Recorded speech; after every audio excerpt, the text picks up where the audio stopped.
ఉభయ గోదావరి జిల్లాల్లో గంజాయి మత్తుమందులు విక్రయించే నలుగురిని కాకినాడ పోలీసులు అరెస్ట్ చేశారు.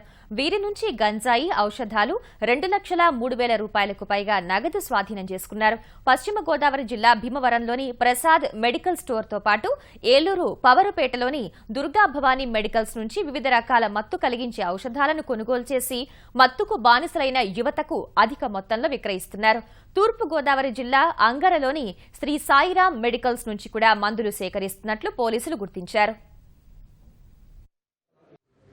ఇన్ ది హోల్ ప్రాసెస్ ఈ కొరియర్స్ ఎవరెవరు ఉన్నారో మన ఈస్ట్ గోదావరి జిల్లాలో కొన్ని మెడికల్ షాప్స్, అదేవిధంగా వెస్ట్ గోదావరిలో కొన్ని మెడికల్ షాప్స్, వీరందరితో ఈ మెడిసిన్స్ని సెక్యూర్ చేసి, ఈ ప్రిస్క్రిప్షన్ డ్రగ్స్ని సెక్యూర్ చేసి ఈ సెల్లర్కి అమ్ముతారు. ఈ సెల్లర్ తీసుకువెళ్ళి కస్టమర్స్ ఎవరెవరు ఉన్నారో ఆ కస్టమర్స్కి ఒక నిర్ధారించిన ప్రైస్లో వారికి అమ్మడం జరుగుతుంది.